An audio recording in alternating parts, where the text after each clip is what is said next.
السلام علیکم ورحمۃ اللہ وبرکاتہ۔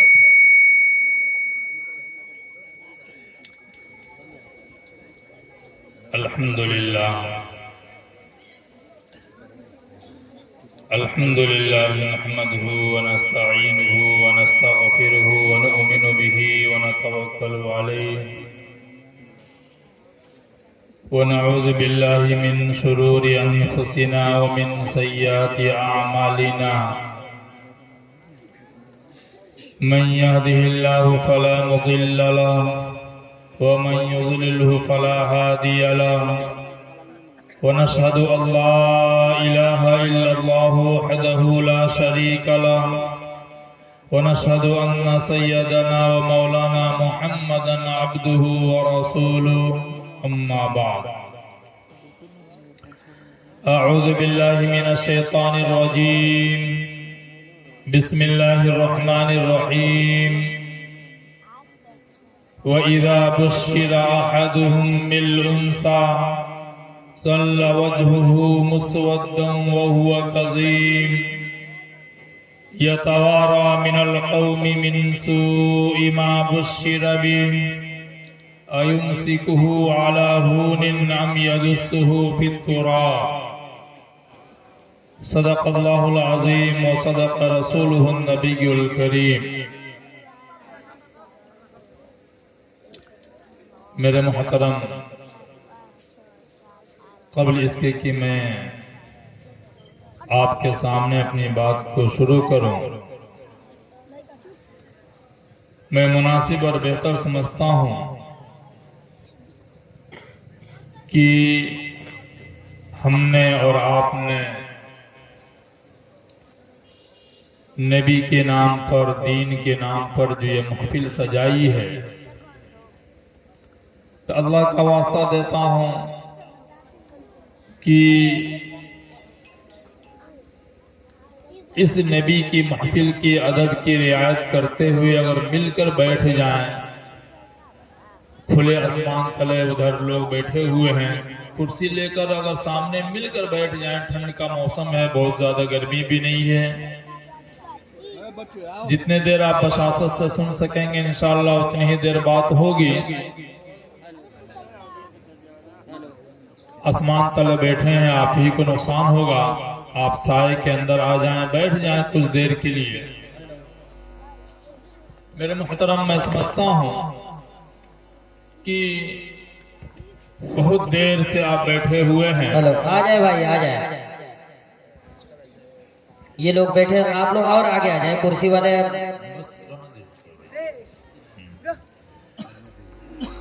میں اپنی بات شروع کرنے سے پہلے ایک بات میں بتاؤں کہ ہو سکتا ہے کہ آپ کے دلوں میں خیال ہو کہ یہاں پر بیٹھنا، دین کی باتوں کو سننا، یہ کسی ہمارے کام کے لیے نہیں ہے، لیکن میں بتاؤں کہ اللہ کے پیغمبر میرے آقا محمد عربی صلی اللہ علیہ وسلم کی محبت میں بیٹھنا ایک پل کے لیے بھی کتنا اہم ہے۔ کل قیامت کے دن حشر کے میدان کے اندر جب انسان کے اعمال وزن کیے جائیں گے، آپ صلی اللہ علیہ وسلم نے فرمایا جب اس کے اعمال وزن کیے جائیں گے تو ایک ایسا انسان آئے گا جس کی نیکیاں کم ہوں گی، برائیاں اس کی زیادہ ہوں گی۔ اور آپ جانتے ہیں قرآن کا یہ اعلان ہے، فَمَنْ ثَقُلَتْ مَوَازِينُهُ فَهُوَ فِي عِيشَةٍ رَاضِيَةٍ وَأَمَّا مَنْ خَفَّتْ مَوَازِينُهُ فَأُمُّهُ هَاوِيَةٌ وَمَا أَدْرَاكَ مَا هِيَ نَارٌ حَامِيَةٌ۔ اگر ہم نے دنیا میں برائی زیادہ کی ہے، اللہ کہہ رہا ہے کہ دھکتی ہوئی آگ ملے گی، اور اچھائی اگر ہم نے زیادہ کی ہے تو ہمیں جنت کی نعمتیں میسر ہوں گی۔ جب اس انسان کے اعمال وزن کیے جائیں گے تو اس کی اچھائیاں کم ہو جائیں گی، سامنے جہنم نظر آئے گی، وہ انسان بالکل کانپ اٹھے گا اور بدحواسی کے عالم میں بھاگ رہا ہوگا کہ اچانک اس کی نظر سرکار دو عالم امام الانبیاء محمد عربی صلی اللہ علیہ وسلم پہ پڑے گی۔ آپ صلی اللہ علیہ وسلم کہیں گے کہ کہاں کیوں اتنے بدحواسی کے عالم میں بھگ رہے؟ تو انسان کہے گا میرے آقا میں اتنا بدنصیب ہوں کہ دنیا میں گیا تھا، میں برائیوں کے اندر لگا رہا، اچھائیاں میں نے کم کی ہیں، آج میرے پاس اچھائیاں کم ہیں، برائیاں زیادہ ہیں، میں جہنم کا فیصلہ میرے لیے ہو چکا ہے۔ اللہ کے پیغمبر کہیں گے چلو ایک مرتبہ میں تمہارے اعمال کو دوبارہ وزن کراتا ہوں۔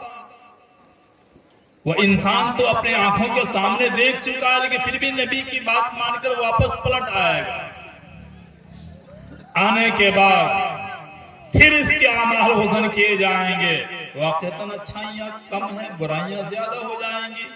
مایوسی کے عالم میں سرکار دو عالم صلی اللہ علیہ وسلم کے چہرے انور کو دیکھے گا اور کہے گا یا رسول اللہ کیا میں نے نہیں کہا تھا کہ میری برائیاں زیادہ ہیں، اچھائیاں کم ہیں، میں برباد ہو چکا ہوں، جہنم میں گرنے والا ہوں۔ اللہ کے پیغمبر ایک کاغذ کا ٹکڑا نکالیں گے اور اس کی نیکیوں کے پلڑے میں رکھ دیں گے۔ جیسے اللہ کے پیغمبر یہ ٹکڑا رکھیں گے اس کی نیکیوں کے پلڑا جھک جائے گا، زمین پہ بیٹھ جائے گا۔ خوشی کے مارے اس کے چہرہ تمتما اٹھے گا، کہے گا یا رسول اللہ کون ایسی نیکی میری تھی جو آپ نے رکھا تھا اپنے پاس اور اس ایک نیکی کی وجہ سے میری نیکیوں کا اعمال، میری نیکیوں کا وزن اتنا بڑھ گیا۔ اللہ کے پیغمبر کہیں گے کہ تمہارا ایک احسان تھا میرے اوپر، اس احسان کا بدلہ میں تمہیں چکانا چاہ رہا تھا۔ وہ کہے گا یا رسول اللہ میں ایک حقیر گنہگار امتی، آپ نبیوں کے امام، اور میں آپ پر کیسے احسان کر سکتا ہوں، کیسا یہ احسان تھا؟ اللہ کے پیغمبر کہیں گے تم اپنی زندگی میں کہیں پہ بیٹھے ہوئے تھے جہاں پہ میرا تذکرہ ہو رہا تھا، بار بار میرا نام لیا جا رہا تھا، اور جب بھی میرا نام آتا تمہارے زبان پہ درود آ جاتا، یہاں تک کہ بار بار سننے کی وجہ سے تمہارے دل میں میری محبت ایسی پیدا ہوئی، اس محبت میں ڈوب کر تم نے جو درود پڑھا، فرشتے جب وہ درود لے کر آئے میں نے کہا یہ درود میں تمہاری اپنے پاس میں رکھ لیا کرتا ہوں تاکہ کل قیامت میں تمہیں کوئی پریشانی ہو تو تمہاری اس احسان کا بدلہ دے سکے۔ سبحان اللہ۔ ایک پل نبی کی محبت میں گزر جائے انسان کی بخشش اور مغفرت کا ذریعہ اور سبب بن سکتا ہے۔ یقیناً بہت دیر سے ہم اور آپ بیٹھے ہوئے ہیں، لیکن آپ مایوس نہ ہوں، انشاءاللہ اللہ کس پل کو قبول کر لے ہم میں سے کوئی نہیں جانتا ہے۔ بہرحال اب میں چاہتا ہوں کہ ایک مرتبہ درود شریف پڑھ لیا جائے، پھر میں اپنی بات کو شروع کروں۔ پڑھیے اللہم صلی علی سیدنا شفیعنا حبیبنا مولانا محمد مبارک وسلم کما تحب و ترضى عدد ما تحب و ترضى صلی اللہ علیہ وسلم۔ میں اپنی بات کی شروعات اس عظیم ہستی جسے عورت کہتے ہیں میں شروع کرنا چاہتا ہوں کہ عورت کا مقام اس سماج میں، عورت کا کردار کیا ہے۔ میں بہت مختصر طور پہ اس پر روشنی ڈالنے کی کوشش کروں گا۔ میرے محترم اللہ کے پیغمبر میرے آقا محمد عربی صلی اللہ علیہ وسلم کے آنے سے پہلے اس عورت ذات کے ساتھ اتنا غلط سلوک ہوتا تھا کہ قرآن خود بیان کرتا ہے وَإِذَا بُشِّرَ أَحَدُهُمْ بِالْأُنْثَى، اگر کسی انسان کو یہ کہا جاتا کہ آپ کے گھر میں کوئی بیٹی پیدا ہوئی ہے، ظل وجہہ مسودہ، تاریک بالکل کالا اس کا چہرہ ہو جاتا۔